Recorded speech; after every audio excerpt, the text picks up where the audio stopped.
It's great to be here in this type of forum, especially in this environment. And we've been through this for a couple months, and I've got to say I've been a little bit used to it. So a little different, but used to it, and certainly glad to have this opportunity. So so as far as Ty is concerned, I mean, you had mentioned that you and I have known each other for the past 5 years.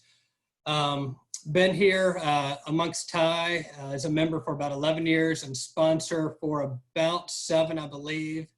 And it's just been a great opportunity to see all the mentoring that you all do, from college students all the way down to high school students, entrepreneurs, and people who are trying to more or less reinvent themselves and change careers into a world of entrepreneurship. So just a wonderful environment to be a part of. Again, my name is Scott Perry. I'm with Avison Young. So Avison Young is a commercial real estate firm.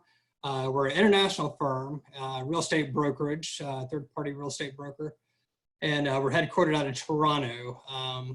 If you're not too familiar with the name of Avison Young, so we've been in the United States since about 2009, in which Atlanta was about the 3rd office opened up here in the US. We've grown significantly. We're an international firm that we have about 120, 125 offices, about 5,000 employees, and our strength is really, in North America. A lot of our roots through acquisitions, it dates back, a couple hundred years through one of our firms that we have acquired there in the UK.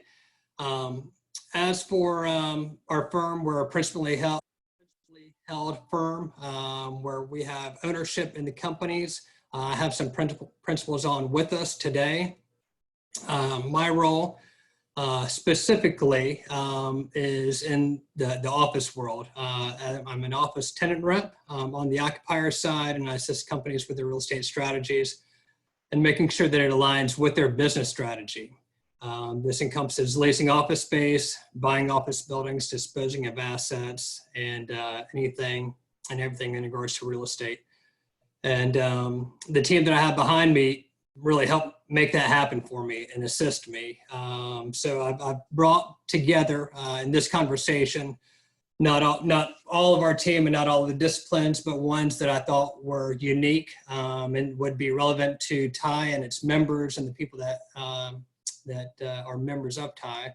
So I think it'd be an opportunity to introduce them. Kirk, if you want to start off and introduce yourself, and then I'll jump back into things and we'll go around the circle real quick. So Kirk, if you can unmute yourself and introduce yourself. I've done that. So yeah, thank you guys and gals for letting us be a part of this. It's always great to be in a panel. It's a strange world to be on a panel where we're not really there. But it's nice to be here, and I think we're all getting used to what is a new world.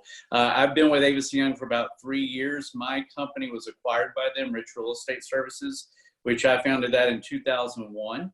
And that was primarily a third-party landlord service group. And that is why Avison Young was anxious to acquire us and our team for agency leasing, which means that we represent third-party landlords and their efforts to lease their properties. And we have a very vibrant, as Scott said, global agency group. And we head up the Atlanta group, which also kind of migrates out through some of the Southeast region. So that is kind of what we do. And we have currently about 5 million square feet and growing the portfolio here in Atlanta and beyond. But that is the Atlanta-centric portfolio that we work on. We've got clients from Tel Aviv, Vancouver, Ireland, Italy. So we have a breadth of investors that come into Atlanta, and most of our investors are very diverse, from foreign to some local, but again, mostly Class A, some Class B properties, all office for what we do. We do an industrial group and a flex group, but this is today, I'm here on behalf of the office group. Yeah. Okay, great, Kirk, I appreciate it. Michael, yourself, if you can introduce yourself. Yeah, sure. Thanks, Scott. And to echo Kirk's sentiments, thank you guys for having us today. My name is Michael Bernath. I'm a principal in the hospitality group. I've been with Avison Young about 3.5 years. Like Kirk, we sold our legacy company beginning of 2017 to Avison Young and became their national hospitality platform. We've got 28 brokers in our hospitality group, kind of spread out throughout the U.S., up and down the eastern seaboard, all the way out to the West Coast, and with several dots in between. Prior to the beginning of this epidemic, we had around 170 or so active listings across the U.S. That's dwindled considerably, here today. The pipeline is a bit smaller. The deals that are under agreement are a bit smaller, but we're fighting through and trying to provide as up to date and accurate information to our clients here today as possible. So excited to discuss the changing world of hospitality with you all here on the webinar today. Great, thank you, Michael. Next, Casey Keitchen. Hello, everybody. My name is Casey Keitchen. I head up the capital markets group at AY Atlanta, focusing on office investment sales. I also do some medical office sales and some industrial investment sales. And looking forward to the conversation today. Thank you. All right, thanks, Casey. And lastly, Adam Thomas. Hey, everybody. My name is Adam Thomas. I work on the industrial occupier side, also known as the tenant rep side, working with companies that either lease or own their industrial facilities, and primarily here across the metro Atlanta area. I've been with Avis & Young right at about 2 years. And before that, I was with a smaller firm here locally, and I'm looking forward to the conversation. Okay, great. Thank you, guys. So before we get kicked off, as Amin said, it's going to be relatively an open forum. It's going to be very fluid, just a conversation, just a lot of questions. And there is a chat icon. So if you have some questions, please feel free to write in that, and I'll try to keep an eye on the chat log as far as where we're at, and see if I can get to this. And we'll try to answer questions throughout, as well as we will have a few minutes on the tail end of this to answer some questions as well. So firstly, with the past couple months in this environment, as I've began to just realize how many opportunities we have to gain access to information. All sorts of content, information, publications that affects business, as well as real estate that's put out there. And during a time of this uncertainty, I find it very valuable to attend to many of these, so we can see the broad spectrum of what's available, what certain companies are doing, what certain asset managers are doing, what certain tenants are doing, and their feelings and sentiments.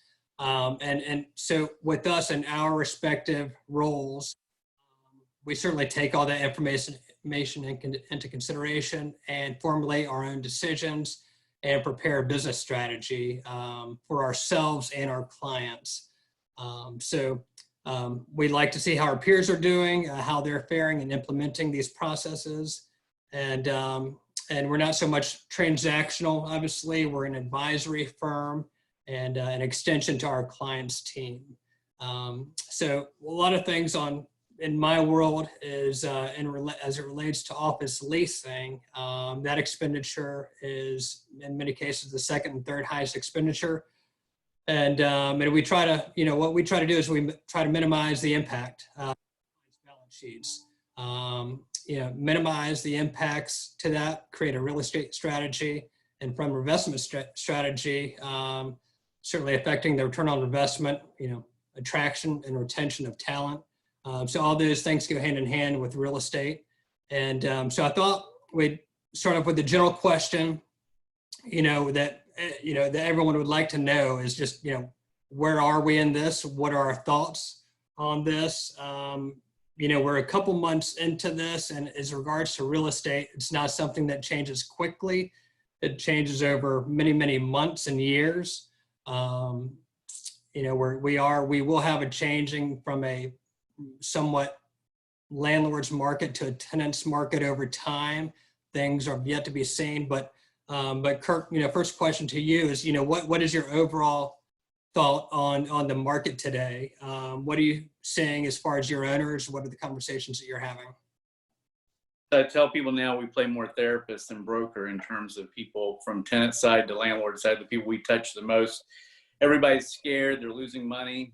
They don't know where the movie ends, and none of us really know where this movie ends. I'm the older guy on the screen. I've been here through many, many crises in real estate, and this one's a new game for everybody, and nobody really knows how it's going to end. I think the good news right now, it feels like there's some optimistic news. Markets are looking a little more optimistic. But again, we just don't know will there be another blip. But right now, I'll take whatever good news I can get. One of the biggest parameters we've been watching are receivables from rent, from tenants, because obviously that is the backbone of being able to deal with the debt that's on properties. So, and we've had really in Atlanta extraordinary receivables. We've not seen as many late payments. We've not seen people needing to get their rent deferred. A lot of it had to do with the stimulus, which I think did work partially for the folks that could get it. But I think a lot of it has to do with we're early in what has been a very strange moment. But people in Atlanta have been kind of paying their rent.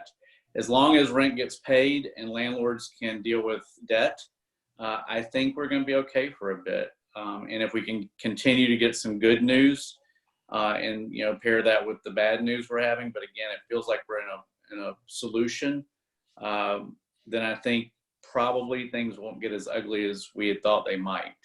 But again, we're still very early in the game. Yeah. Okay. Thank you, Kirk. Adam, what are your sentiments? What are you saying as far as the market? Just give us a snapshot of the market. Are there certain industries that have been hit really hard? Yeah, so from the industrial standpoint, obviously we have a bit of rose-colored glasses because of e-commerce and because of all of this shopping that we've been forced to do from home has had a positive impact on industrial occupancy. With that being said, where the companies that have been hit the hardest are any that weren't deemed essential. And unfortunately, it has hit the local operators harder than anybody else. But as far as an asset class goes, rent, to Kirk's point, rent is being paid.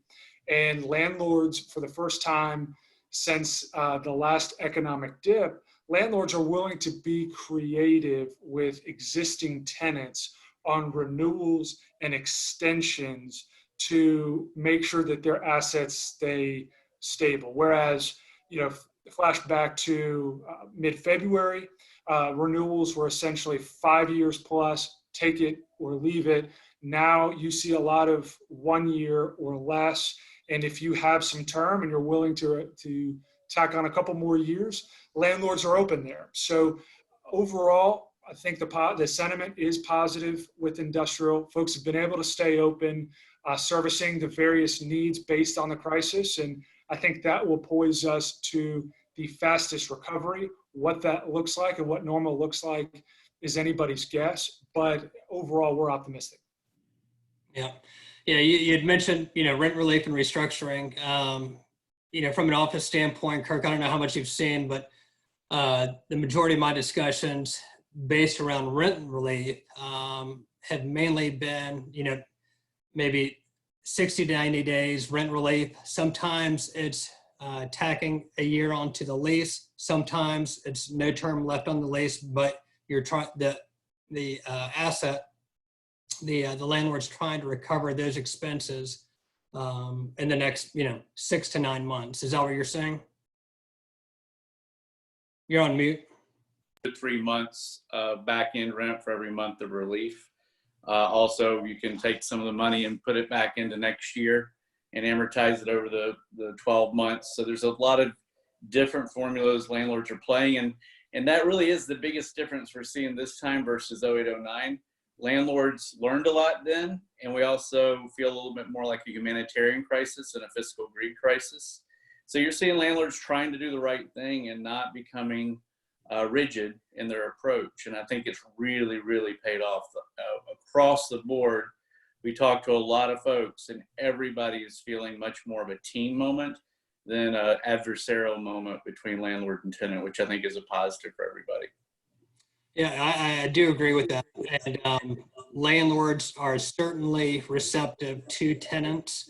They're having to do their due diligence as far as looking at their financials, looking at their standings and what industry they're in, and the hardships that they are truly going through. There are some tenants out there looking for a handout, but for the most part, landlords are doing the right thing. They're trying to get through this just as tenants are.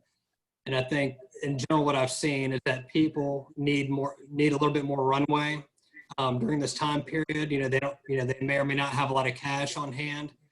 And so they're just trying to gain that extra runway. And so how many, if 60, 90 days is helpful and beneficial, that may make all the difference in the world. So, a few things that I've noticed as far as, where we are in this new environment, I think, we're going to see practices accelerate, in technology significantly. A lot of IoT, creating, smart buildings, apps, things of that nature. Continuity planning and, safety in the workplace is going to be very large. And kind of a third thing that we're realizing are just, the fears, due to the COVID-19 and or any recurrence. So with regards to, changes in the workplace, where are we? Again, it's still early on. One thing that I look at, as far as just pricing in the market, are things going to reset or adjust? What are the factors that make that happen? A lot of it stems from the capital markets, in which Casey can speak to. Casey, what are your thoughts and your sentiments on the general lay of the land right now? Are you active? Are you working on deals right now? Sure. The capital markets across all asset classes started off the year extremely strong. You had about $113 billion worth of assets trade in Q1, which was up 8% over 2019. But since March, basically it's come to a hard stop. Deals that weren't far along with hard earnest money and lenders lined up have fallen apart for the time being. There's been less buyers now that are in the market. Most of our clients have pencils down. Everybody in the shop has turned into an asset manager. The deals that are moving forward are, credit deals. I've got medical office that's moving forward. Anything with a high credit tenant on a long-term lease can still move forward. But anything that's not got a credit tenant on a long-term lease, you're looking at significant dislocation in the capital markets as far as the lending goes. Lending's all over the board right now, and that's really impacting pricing real time. And there's a huge disconnect in expectations. So, sellers still think that they want pre-COVID pricing. Buyers want a discount. Lenders are making the terms more onerous, which is affecting pricing. So I think, we're still going to be on a hard pause, I'd say, for at least, probably through the third quarter. And then after that, I think there's going to be some price discovery and some real dislocation in the market. It's going to take a little while for buyers to sellers to get on the same page, and for the lenders to come back and provide debt that makes sense for deals to push forward. Good. Thank you. Michael, it's you're amongst the hardest hit, your hospitality and retail, and me and my family went out to lunch yesterday for the first time being out.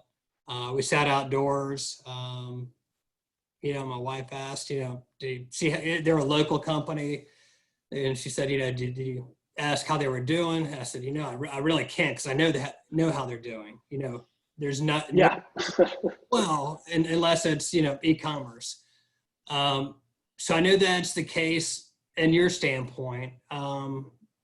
It's a huge, Atlanta specifically really, depends on tourism, depends on conventions.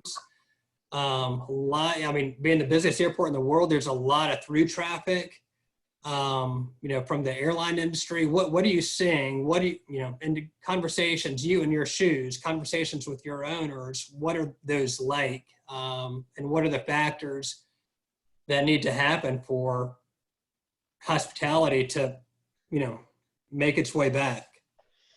Yeah, it's the conversations are pretty similar, and everybody is simply just trying to survive. To piggyback off what Casey was saying, the capital markets within hospitality are frankly non-existent.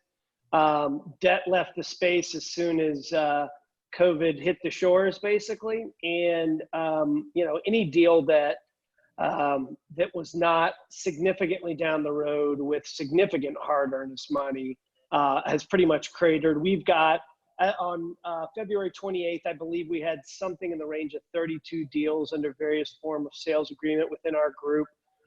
Here today, we've got 12.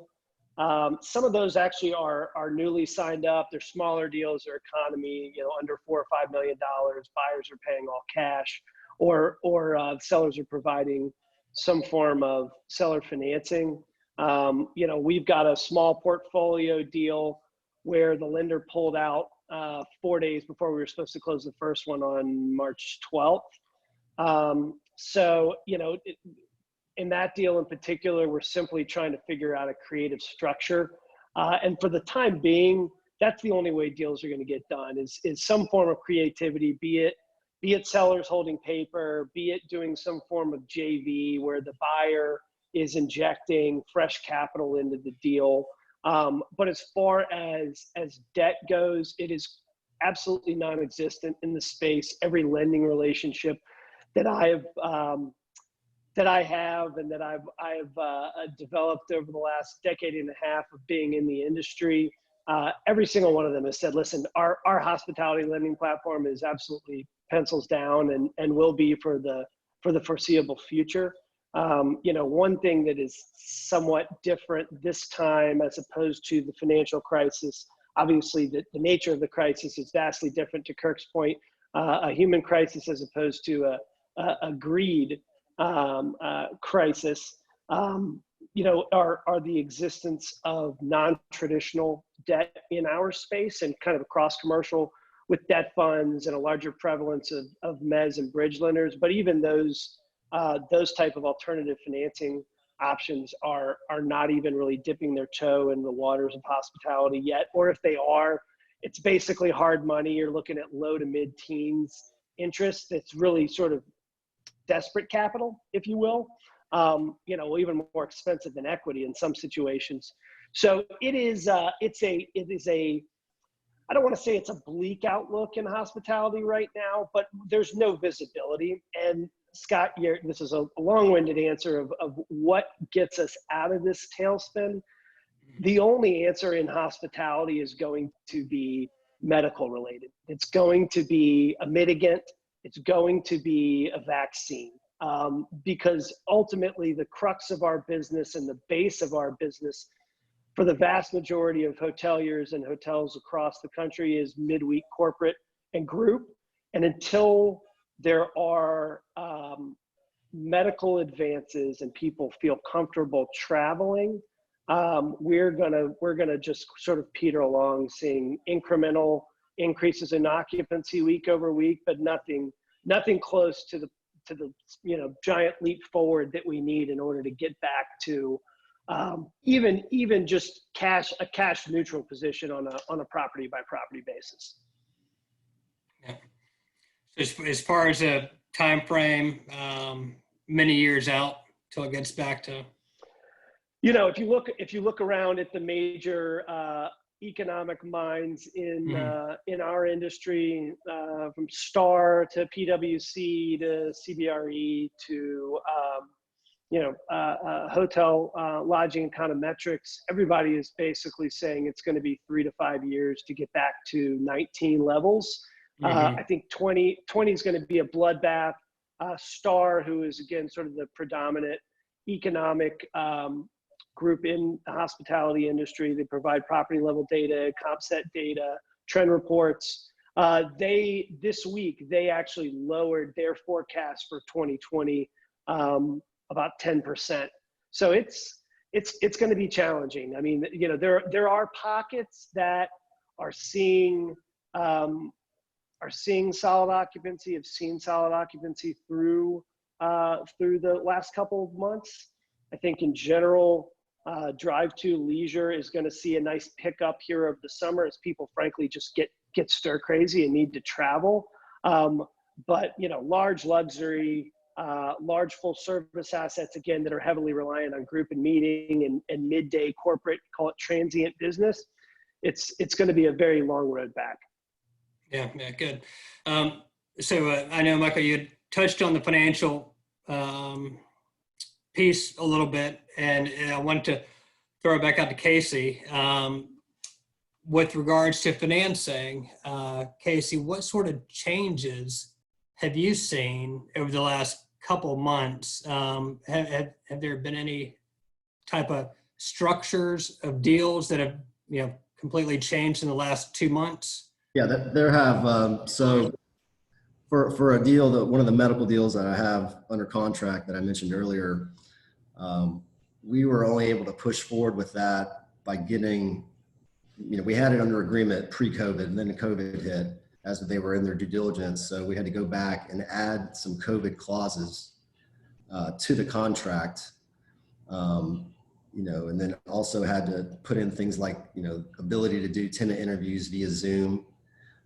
They also basically doubled the due diligence time from 30 to 60 days, and then also doubled the closing time. So it's a 120-day process versus a 60-day process, just because there was so much uncertainty about where things were going. How physically are they going to get third-party reports done? And then on another real-time example of a deal that's in process that was awarded prior to COVID and received terms from a lender, and then COVID hit. Basically, the lender on that deal went from a 70% LTV down to a 60% LTV. And then they added 50 basis points to the interest rate. And then the real kicker was they made the buyer put aside a year of principal and interest. So you roll all that up, and it effectively amounted to about a 12% discount in the price, with nothing really changing at an asset level. Everybody was paying, and there was no issues on that side of it. So, that's a real-time example of things, really affecting pricing, and that's going to create a further dislocation in the market going forward. I do think, either once we get a vaccine, the lending is going to snap back and the interest rates will come back in. But, again, till Q3, I think the lending market's going to be very, very tough for anybody to get a deal done unless it's a core asset with long-term leases in place. Yeah, okay. Well, good. Well, changing gears a little bit. While we're all, for the most part, working at home, we all will be making our way back into the workplace in some form or fashion. Every company is a little bit different. Every state and municipality is a little bit different. From an individual standpoint, working for a large international firm, we have a large corporate guideline, many pages. Our own office is taking our own stance, as it should. So I wanted to, talk to y'all and tell you a little bit about what we're doing. I know that the folks on the phone are familiar with it, but for people that are looking to figure out how to integrate back in the office, not only do we have a plan in place, but we assist companies with their return to office ideas. So as far as, our company, we look at everything in different phases, and right now it's over 60 days. And so, internally as a building structure, we're having stairwells, one go up and one go down. All of your high touch areas will be cleaned daily. We're having smart keys for all of us, so we won't be putting hands on the doorknobs to open it up. In preparation for people coming into the office, we'll be leading, I guess, in two teams, a team A and team B, which will be integrating into the office. So it's at roughly a 50% ratio is what we would normally be as far as densification is concerned. And the timing for our office is roughly June 1, but it's when we get our PPE into our offices. So, every employee, when they're in the common areas, outside of their office, will be having to wear masks. We'll be supplied with gloves and hand sanitizer. We'll have to eat at our desks, things like that. They are taking a lot of precautions to keep us safe. And in doing so, the most important thing that they're doing for us is communicating. And so I think with any company owners and or employees, the best thing is a two-way street for employees to communicate with their employers as far as their needs, their concerns, what their wishes are, and employees and employers to communicate and over communicate to their employees as far as what their intentions are, if they need them in the office, if it's critical. Certainly our office is going to be opening up, but at the same time, we have the flexibility where we are going to be able to work from home through the end of the year, should we choose to do so. Are there reasons for us to work from home? Do we take mass transit? Things of that nature. Are we high risk? Do we have, asthma, diabetes, things of that nature that make us high risk? So there's a lot of things taken into consideration, and for each unique situation, for business owners to take everyone's individual situation into consideration. From a landlord standpoint, this would be a question posed to you, Kirk. From a landlord standpoint, what are building owners doing to make tenants comfortable in the buildings that you all operate? Yeah, so most of it's operational, and a lot of it is, obviously around cleaning and making sure that surfaces are clean. There'll be a lot more visibility of cleaning crews, where day porters used to try to be invisible. Now they're going to try to be very visible, down to easy stuff like automatic door openers, which sounds easy, but it's rather expensive to install when you have a bazillion doors in a building. So those are the things you're going to see more and more, but you're just going to see an attention to sanitizing of any type of theory of sanitizing. You're going to see that installed. And I think, also if the news does not continue to be good about a vaccine, although we do have some good news in the last couple of days, but if a vaccine is further out, you're going to see more, probably more innovation in that area, which, there are a lot of good things that come out of a crisis like this, to the point you've made about accelerating technology, people beginning to spend more time with family. It is going to change human behavior in the workplace, which will affect commercial real estate. But at the end of the day, from a humanitarian standpoint, they're positives. So you're just going to see things evolve. But the obvious stuff you're going to see, which is just logical, which is just making sure we don't have to touch stuff. We're not going to be in a crowded elevator. Interior stairs are going to be cleaner and ready for people to use stairs more, which is better for exercise. So, just the typical logical things are going to be implemented. Yeah. In general, I see landlords being much more purposeful and intentful with not only the communication to tenants, but to assets that they acquire, making sure that their assets are strategically, conducive to tenants in the building, that they're over communicating to the tenants of the building. So it'd be interesting. Just one thought that popped in my mind was Jamestown and Ponce City Market. They, obviously have a great asset class, or innovators on the forefront of, collaboration, bringing people together. It's interesting to see their track record of success and how they're going to have to change the thought process and patterns within some of their buildings that have made them successful. But they're just a huge example of, an asset holder of an asset that is purposeful and client experience, with tenants, experiencing just the great things that a building delivers, whether it's Ponce City Market or Chelsea Market up in New York City. So obviously they sold that to Google a year or two ago, but yeah, so it'd be interesting to see. Adam, on your end, I think from an industrial standpoint, it's the close quarters that the frontline workers are working in.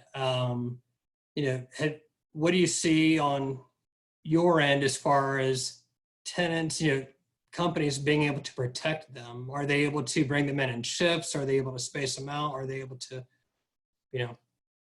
protect them in any way? There's been several impacts across the spectrum, not nearly as much as in the office. The hardest or most challenging industries that have been impacted by the proximity or lack thereof are your meat processing and any sort of food related,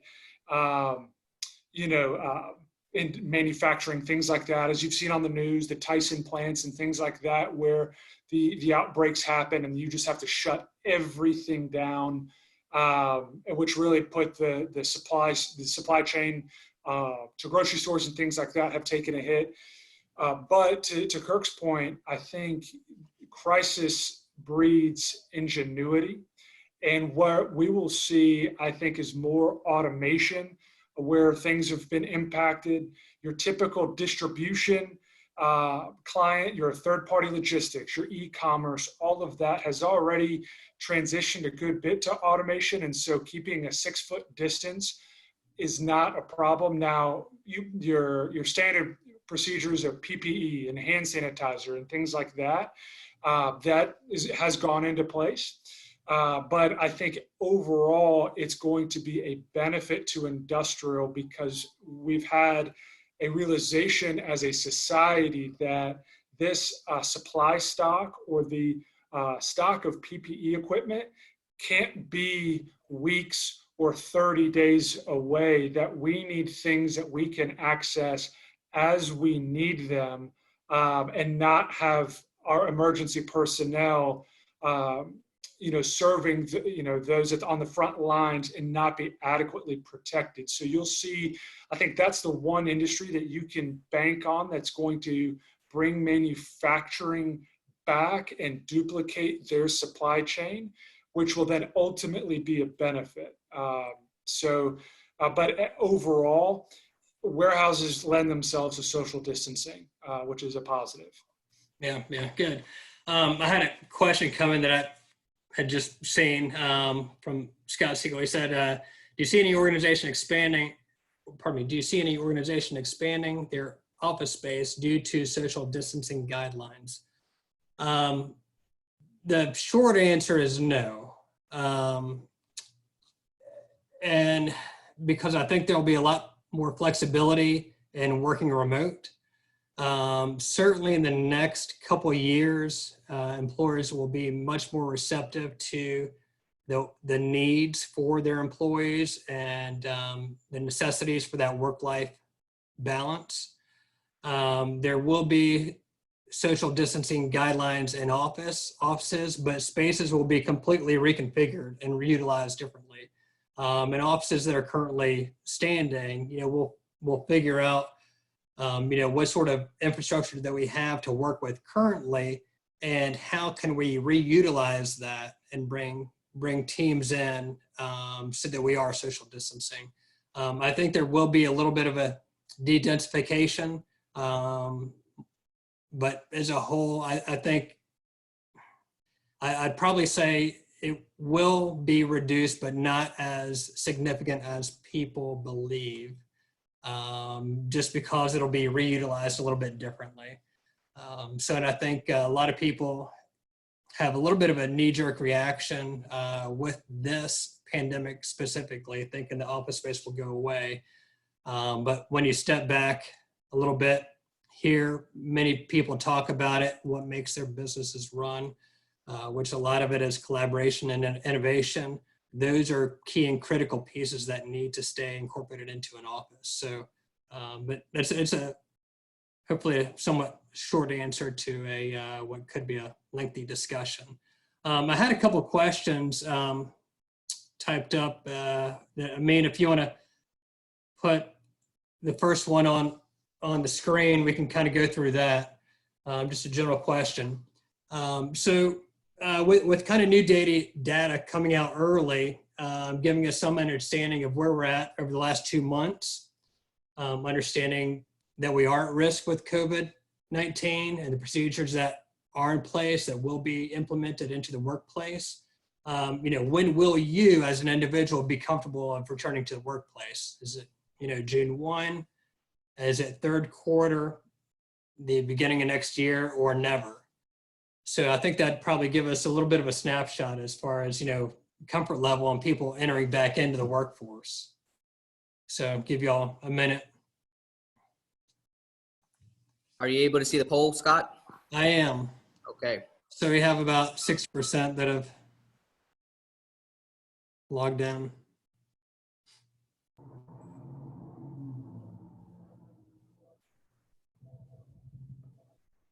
Go ahead and end the poll, Scott. Yeah, that's fine. Yeah.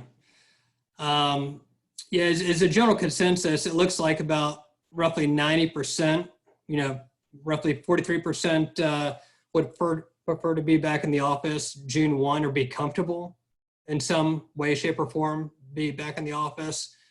Beginning of third quarter, September 1, another 43%. And as of January 1, about 14%. There's no one that said they would not like to be back in the office. So that's a good indicator that people do like that collaboration, had that social aspect, an opportunity to work with people. You do, at the end of the day, you choose to work with a company based on the people that you work with. You base it off of leadership, your managers, people that you work with, your peers. So it's nice that people want to be back in the workplace. And there's another question two, if you want to add that up there. Do I need to press stop sharing, No. I'm launching it now. Okay.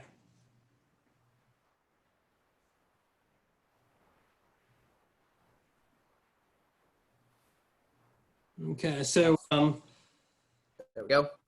so someone, okay.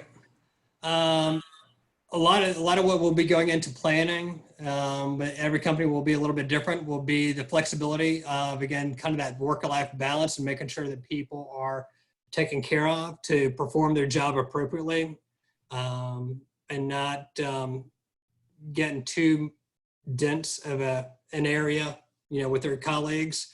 So there will be flexibility from work from home as there is today. Maybe not quite this much, but in the days when that comes, how many days would you prefer to work from home? Is it none, come into the office as much as possible? 1 to 2 days out of the week from home, 3 to 4 days out of the week from home, or never come into the office?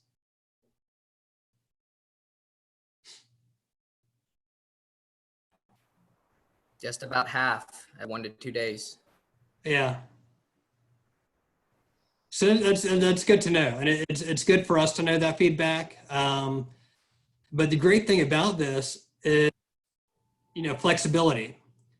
We have the flexibility when pandemics come like this. If we get back into the office and we have a surge in this or a resurgence in COVID-19, that we can literally flip a switch and in 24 hours, everyone can be at home. We have that flexibility to do that, but we also have the flexibility to bring people back into the office. And I think it's really a comfort level. I've certainly gotten comfort a level of working from home these days, where I wasn't to begin with just because of all the distractions, but I'd much rather be in the office personally. So this is great to know as well. So the results, 55% would prefer to work at home 1 to 2 days. So, well, good. Well, that helps. Let's see. I had a ton of questions here that would to go through.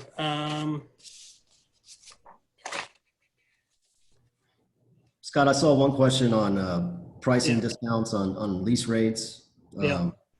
I'll let Kirk answer this too, but from what we're seeing as far as projections go, for Atlanta office, lease rates are probably going to be negative this year. So there's going to be 0 rent growth, and I've seen predictions up to -6% rent growth. So you're going to see you're going to see some impact on rental rates. Maybe not right now, Right. but I think Q3, Q4, you might see some landlords get a lot more aggressive and be willing to drop their rates. And there's going to be others that can't drop their rates, but will give other concessions.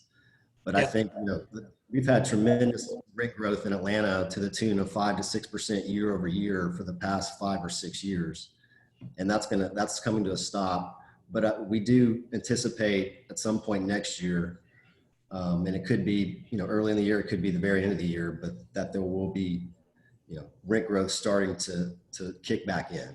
But, as far as this year's going, we think it's going to be down and then start to go back up at a slower rate at some point next year. So instead of, 6% year over year, I think you're going to have negative growth this year, and then probably, 1% the following year, maybe 2% the following year. It's going to be a gradual raise to get back in rates where, they're increasing 6%. Right. Yeah, I agree. And also something that's been noticeable the first couple months is construction cost. The cost of construction has come down, I believe, about 4%, which is good news. Every time we're working through construction costs to figure out where we can get certain improvement dollars from, for my clients, for tenants, specifically, it's always been an eye opener, each and every 6 months that we're doing this is construction costs continue to rise. But I have seen or have heard of construction costs coming down automatically, just based on pure supply and demand. Traffic, activity has slowed down a good bit. A lot of companies have been trying to assess, first of all, what do they need to do for their business? They put real estate a little bit on the back burner for the time being. They're trying to figure out what their plans are as well as their clients, and then they'll figure out their real estate. But in the meantime, for the time being,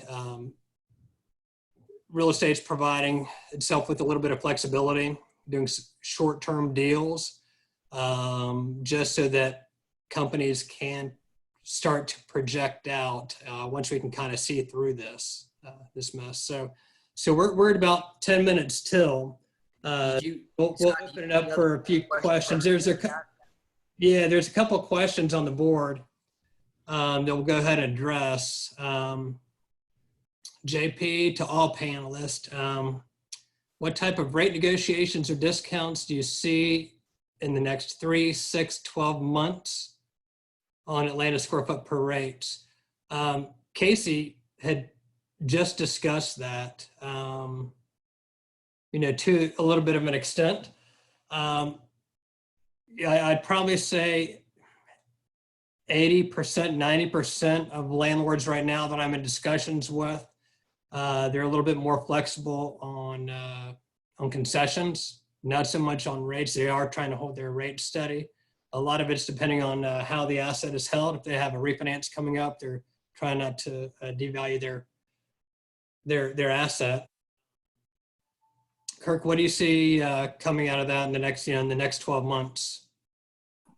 Yeah, again, going back to what I said before, I think it is so early and so unknown where we're headed right now because of receivables and stimulus, a lot of stimulus.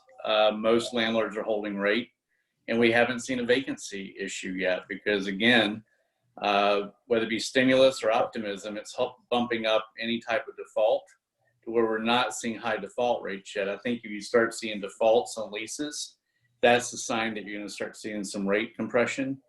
But we haven't seen that yet. And again, if we can continue to get some good news about a shorter term crisis than longer term, I don't see a lot of change in rates in Atlanta, just because one thing we have to remember, Atlanta is extremely diversified. It's also extremely submarket dependent.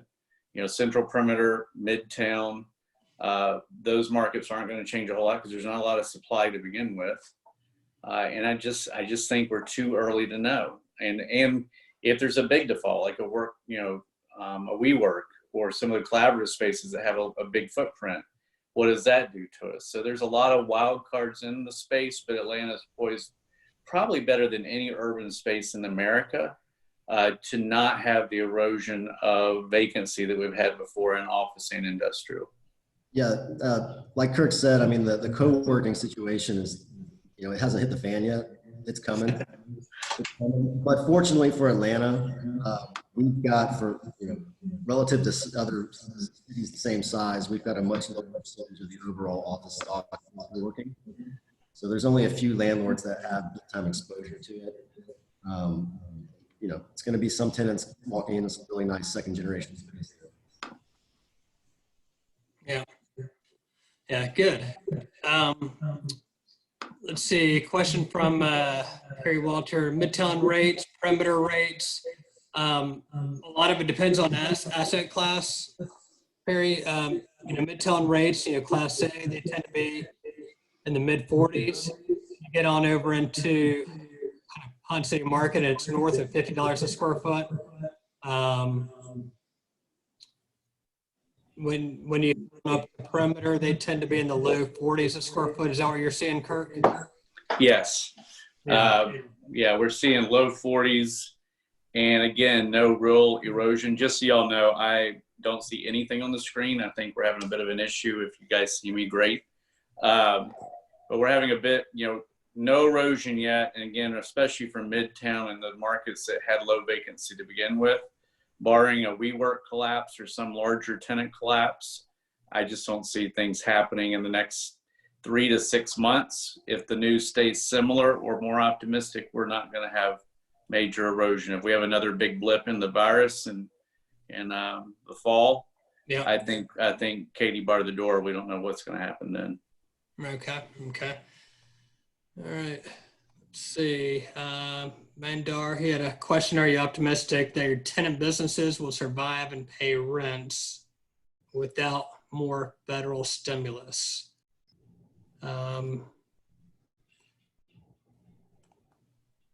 Yeah, that's probably not a question for me. Kirk, I don't know if that's the one you can answer or not, what you're saying.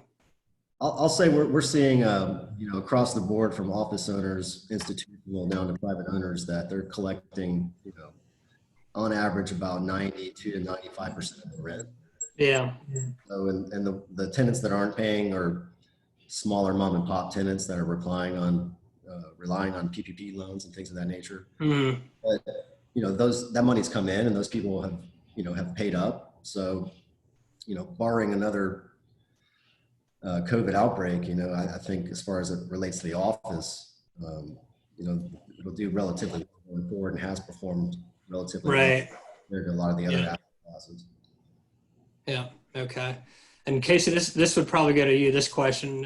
When do you see the next big drop off for REITs? Is question one. There's about 5 questions right here. So let me rattle them off to you. Well, so the first one, I mean, I think, you know, REITs still have a ways to go as far as going down. I think that they've had a bit of a bear market bounce here. Mm-hmm. But, you know, they're being valued a lot of times on the Q1 numbers, and the Q2 numbers haven't come through yet. But it's very going to be specific on what does that REIT own. You know, if the REIT owns all hospitality, then it's going to be struggling. But if it owns, you know, if it's owns a Class A trophy towers, they're going to get paid the majority of their rent. You know, if it's a retail focused, you know, fast food restaurant type situation, that REIT's going to get hit very hard. There's a lot of unknowns, but I don't think that the REIT stock prices have priced in a lot of what's going on currently. Yeah, and to piggyback off of that, Casey, in the hospitality space, you know, I think that it really how quickly a given REIT is going to bounce back is going to absolutely depend on the makeup of their portfolio. Again, if they've got a concentration in sort of leisure markets that are more drive to, as opposed to luxury like South Beach or Hawaii, they're going to be more driven by air travel here in the immediate term. You know, they're going to get hammered, and I don't know how much value there is today But if you look at some of the larger select service holders, the Apple REITs, the Summits, the Southerlies, I think there's value there, and I think you've actually seen a nice tick up here. I say tick up there. Basically across the hospitality space, REITs are down 47% year to date. So there's a long way to go. But I think basically to piggyback off of what you said again, we've bottomed out, I think, for the most part, for the time being in our space. And I do think there's value, because I think a lot of these REITs in particular, the ones that are more select service driven, I think there's a significant amount of value that Wall Street is heavily discounting at the moment. Yeah. Okay, good. Hey, so we have about 2 more minutes. So what I'm going to do is put our information up there for all the participants, and then we can keep on answering some questions.